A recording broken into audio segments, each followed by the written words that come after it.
أعوذ بالله من الشيطان الرجيم. بسم الله الرحمن الرحيم. الرحمن علم القرآن خلق الإنسان علمه البيان. الشمس والقمر بحسبان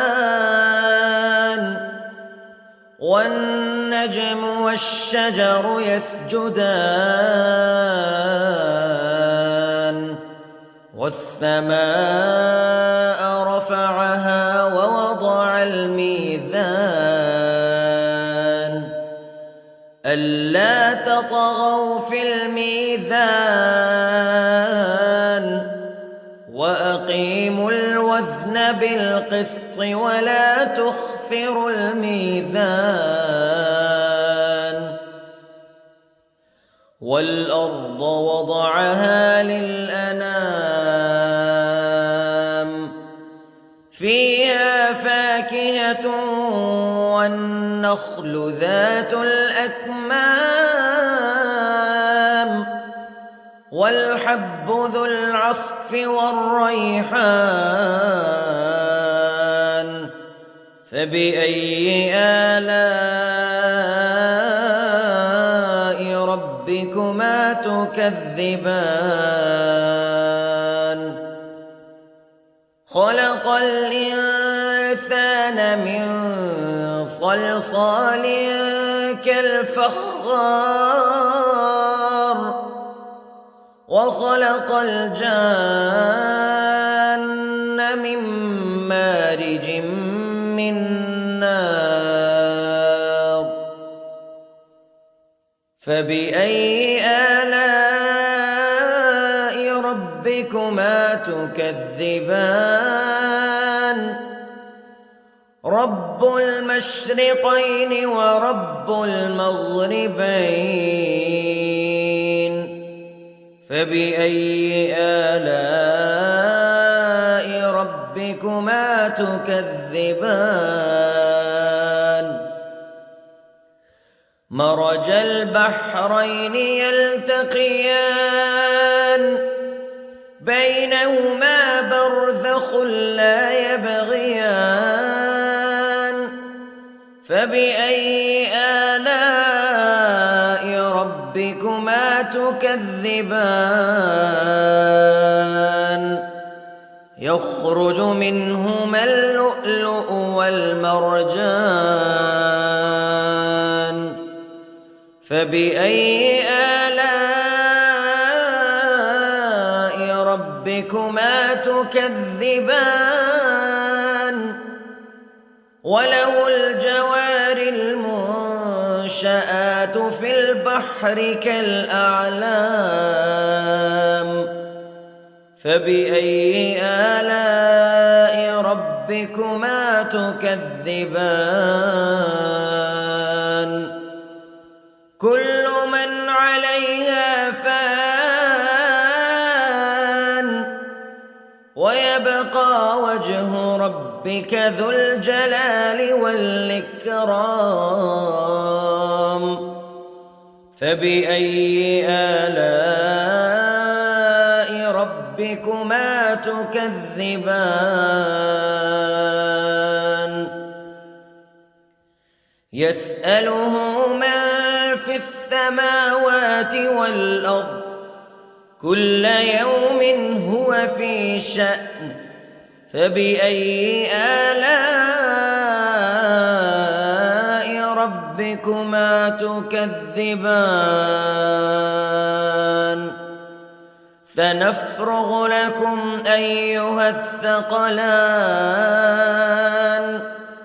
فبأي آلاء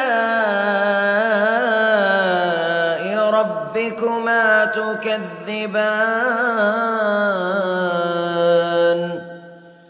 يا معشر الجن والإنس استطعتم أن تنفذوا من أقطار السماوات والأرض فانفذوا لا تنفذون إلا بسلطان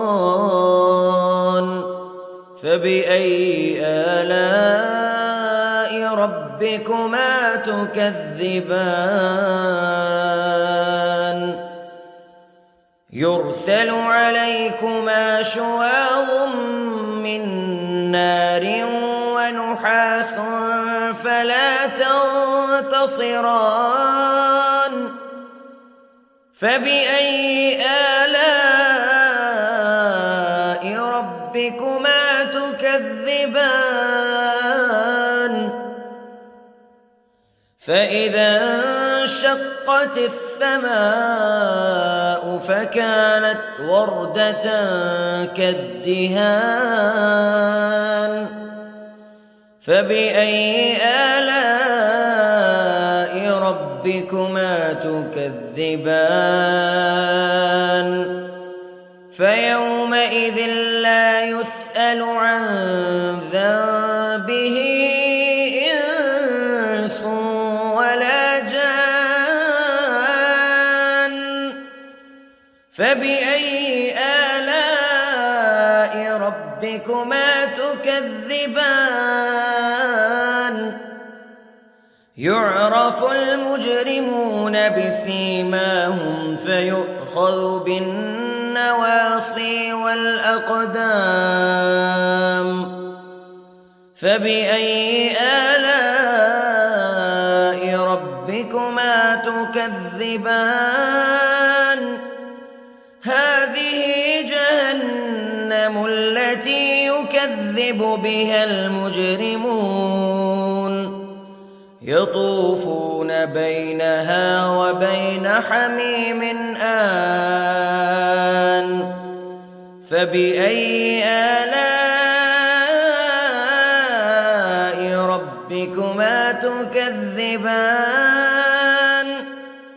ولمن خاف مقام ربه جنتان فبأي آلاء ربكما تكذبان ذواتا أفنان فبأي آلاء ربكما تكذبان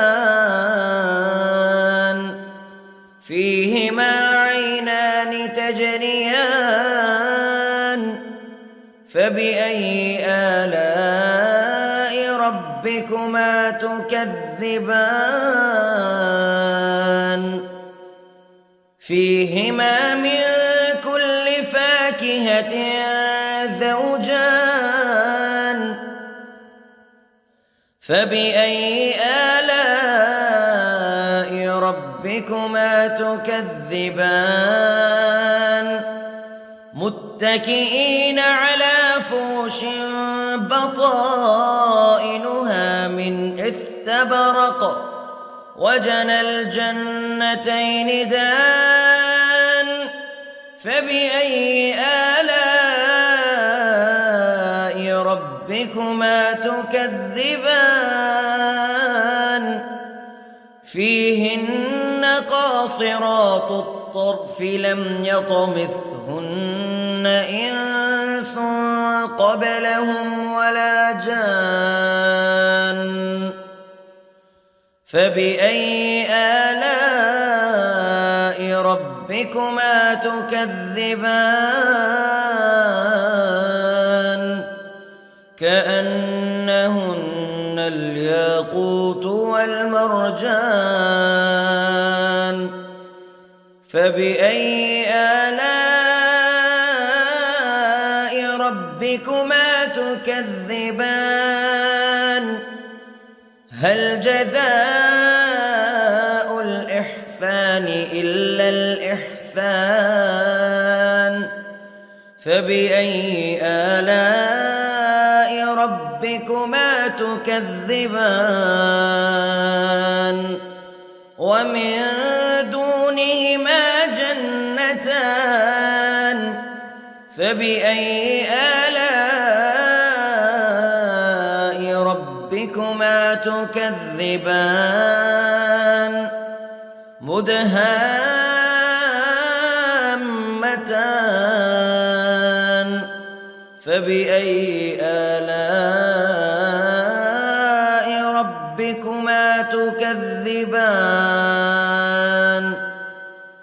فيهما عينان نضاختان فبأي آلاء ربكما تكذبان فيهما فاكهة ونخل ورمان فبأي آلاء ربكما تكذبان فيهن خيرات حسان فبأي آلاء ربكما تكذبان حور مقصورات في الخيام فبأي آلاء ربكما تكذبان لم يطمثهن إنس قبلهم ولا جان فبأي آلاء ربكما تكذبان